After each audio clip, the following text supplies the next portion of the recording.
Seth, and the other one is Horus, or / Osiris later on. He becomes Osiris. Horus is the earthly embodiment of the power of Osiris anyway.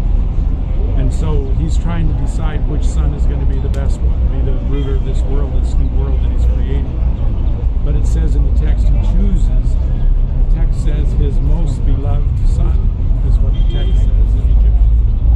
He chooses his most beloved son to be the god of this world.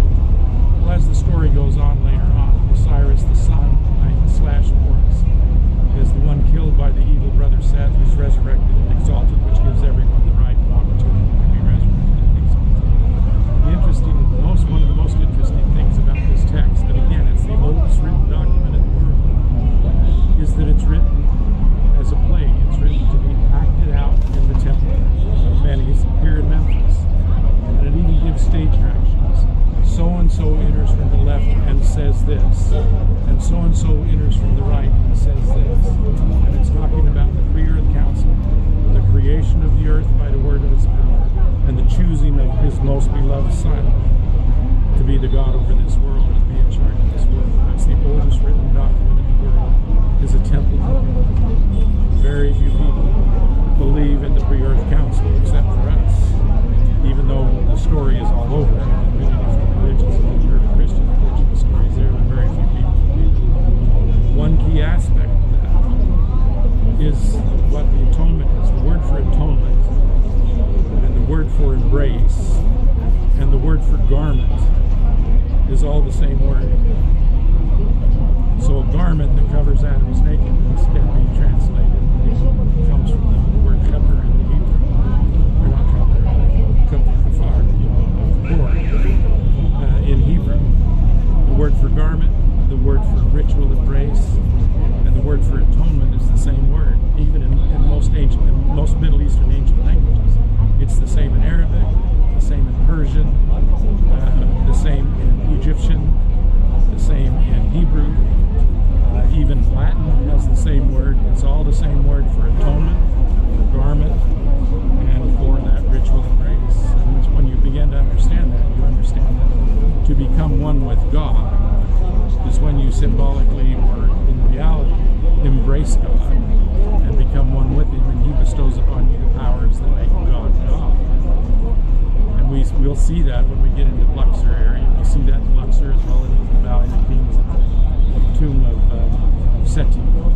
The ritual embrace just before you go into the Holy of Holies is all over the place, which is actually the Abrahamic covenant, because the Abrahamic covenant is bestowing the same thing that's bestowed by the God in the ritual embrace in Egypt. Pharaoh puts his hand on the shoulder of the God, and the God puts his hand on the shoulder of the Pharaoh, and the feet have to be together, and then the God is pronouncing the blessing to the individual, and the blessing can be seen. We'll see that. We'll actually read it there in the chapel of Anubis, the temple of Hatshepsut, the stepmother of Moses. We'll see that in the temple of Hatshepsut as well as in the tomb of Seti. We'll see that, the blessing. We'll see the blessing. It's all over. The Abrahamic covenant, or this blessing that God bestows upon the one he embraces,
eternally healthy. And then it will say mitzvah.